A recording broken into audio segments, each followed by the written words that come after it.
6 months ago, I started selling on Carousell as a side hustle, but in the first 2 months, I made absolutely no money at all. However, I did not give up and continued to grind on, and now I'm making consistent money every single month. I think I'm going to make the most amount of money this month itself. So in this video, I want to share some of the best tips that work for me, and stay tuned to the end of the video if you want to know how much money I made on Carousell. 6 months ago, I really wanted to start some sort of side hustle and really started to sell online. What happened was that I was looking at all these YouTubers, and Gary Vee was very big on reselling, going to thrift shops, going to garage sales, and really trying to sell things online. And I thought that, oh, maybe I can do something like that as well. So I started to find things that I could sell online as well. I started to go to thrift shops in Singapore. Over here, what we have is called cash converters. Yes, in Singapore, what we have is cash converters, and what they do is they sell second-hand items, all these kind of things from shops or people that sell it to them, and then they resell it away. What I did was I went to cash converters, I went to comb through their toy selection especially, and I want to find things that I could sell for a profit. And I actually managed to buy a couple things that I will show over here. And what happened was that I listed them online, but for the first 2 months, nobody bought anything. And I was like, damn, all these people are scammers. It's such a waste of my time. I spent so much effort. I woke up early, I went down to the shops, I went through all the things, I scanned through Google and make sure that they could make a profit. But when I sold them on Carousell and Facebook Marketplace, nothing sold. And I was like, what the heck is going on? However, after I found this video over here from Stevie Sells, he was talking about specifically selling G-Shock watches, customizable G-Shock watches, and that was where I started selling customized G-Shock watches on my account as well, and everything changed. I started to see money coming into my bank account every single month. I think some of the things that really work very well for me would, number one, be picking the right thing to sell, because I was selling all these things online like toy figurines, soft toys, board games, and stuff like that, but basically there was not too big of a market for them and not many people knew about them. So picking the right thing is definitely very important. You need to make sure that you pick something that is in demand. Second thing is also finding the right place to sell it. So I primarily sell my things on Carousell and Facebook Marketplace, and also on eBay, but I've not made any sales on eBay so far. So choosing the right online platform is definitely very, very important, which is why I wanted to make this video. It would be titled something like how to sell items on Carousell, which is why I think a lot of my sales came from Carousell, and Carousell will be a very, very good platform for you guys if you want to sell items on Carousell itself. So after I learned about the G-Shock watches, what I did was that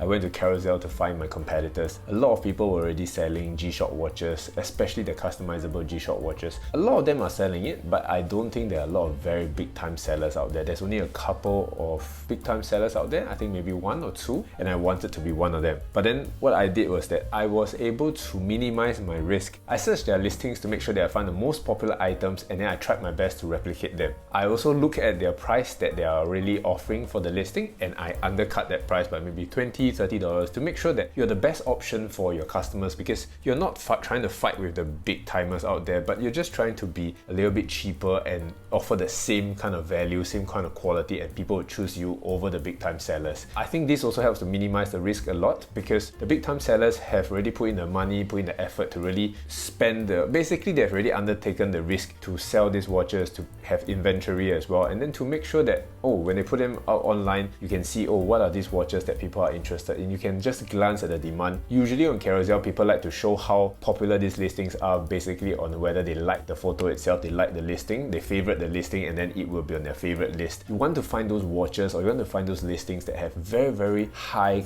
number of likes and favorites. It means that a lot of people are watching them, and a lot of people are basically interested in these watches. So it's total no-brainer, because your competitors have already done the research for you. They've already taken the risk. All you have to do now is to make sure that you can replicate these things as best as you can, and to make sure that you are able to follow through with it. So I think these are some of the top 3 watches that sold really, really well for me. The first one would be this stainless steel with the blue hour markers. This was one of my top sellers. The second one would be the stainless steel with the rainbow hour markers. This was also very profitable for me as well. And last but not least, the third watch that's also very popular would be this watch with the white hour markers and the black rubber strap itself. It's also very, very interesting that a lot of people like these watches. These are the top 3 watches that sold on my Carousell listings, and the ones that I earn the most amount of money from. So apart from the things that we were talking about, like the right kind of things that you have to sell, the right platforms that you have to sell, the third thing would be how to make sure that these listings are able to get out to the most amount of people and get the most amount of interest. One of the most important things I realized would be the pictures, because the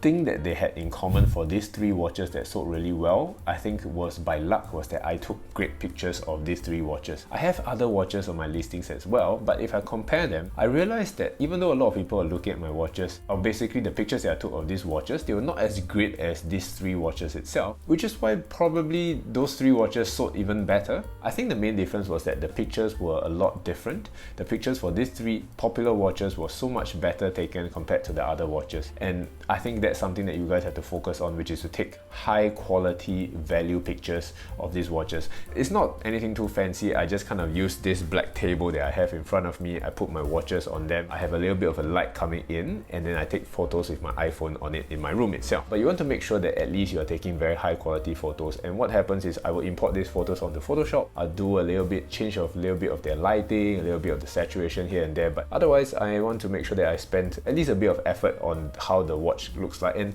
you know, there's a lot of listings on Carousell where you'll see like, wow, the pictures are a little bit ugly, the things are a little bit dusty here and there. They don't put too much effort into thinking about how the watches are being presented. Of course, you may not be like the professional sellers. Basically, their watch listings look like a whole advertisement. You don't have to do something like that because it's going to take you so much time. And if you're just a casual seller like me and you just want to do this as part-time, basically you don't have to do any of those things. Just make sure that you spend a little bit of effort, a little bit more effort than what people would do, then your listings will get a little bit more attention than what people will have as well, and possibly a little bit more sales than what people have as well. You also want to pay a little bit more attention to the titles and the description as well, because the titles will be basically what people will be searching for as well. So for example, all my watches, they are the GA2100 watches. These are something that you have to be a little bit more mindful. So I have the word GA2100 inside the watch description itself and the title itself, and you can kind of say something like, oh, rainbow hour markers with stainless steel band in that sense. And these are some of the things that people will be searching for, like G-Shock custom mods. These are some of the things you must have in your titles and description, so that when people are typing, people are searching for it, your listings come out first. One of the things that I really focused on was that I was not focused on making the most amount of money from my listings, but I was very focused on giving people the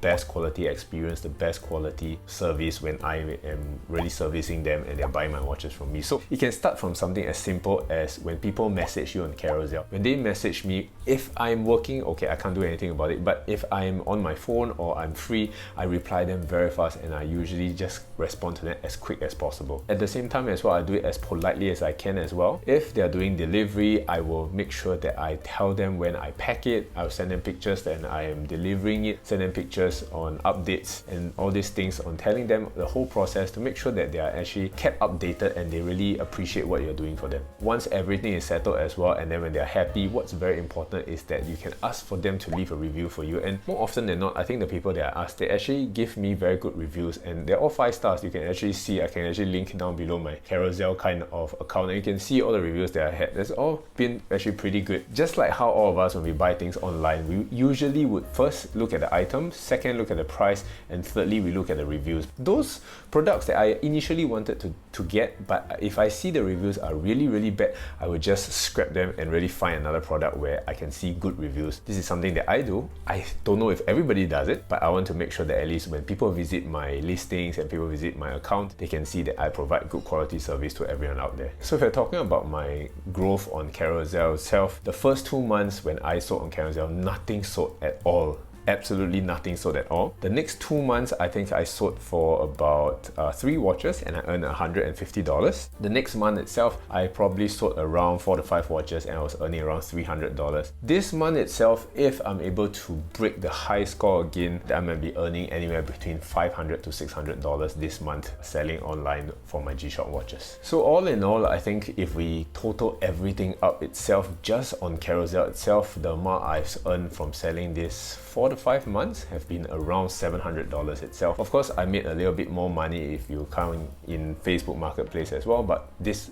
video is only on Carousell, so I wanted to keep it separate as well. So maybe a few hundred from Facebook Marketplace as well, totaling about $1,000 over these last couple of months, which is not crazy amount of money, but it's actually very interesting to really be able to sell these watches online with minimal amount of effort. So I think if you average things out, I earn about $100 to $200 every single month, which is not crazy money, but I think it covers my transport, it covers my food, and most importantly, it creates content that I can make for you guys out here, which is actually very interesting for me because I want to make sure that this becomes like a loop where I spend money, or rather I spend my time to do this side hustle. I can record and document my journey on YouTube, and then I can post for you guys as well. I really want to encourage you guys who are young, especially if you're in your 20s, even if you're younger than your 20s, to really start a side hustle and do something outside with your own time, because you know this, you have a lot of time, you're probably wasting it on games, wasting it on friends or anything like that. I'm not saying that you shouldn't spend any time on these kind of things, but you should also allocate some time in order to make sure that you can taste things and try things and experience new things, so that hopefully it can make you some money as well, and then you don't have to really struggle so much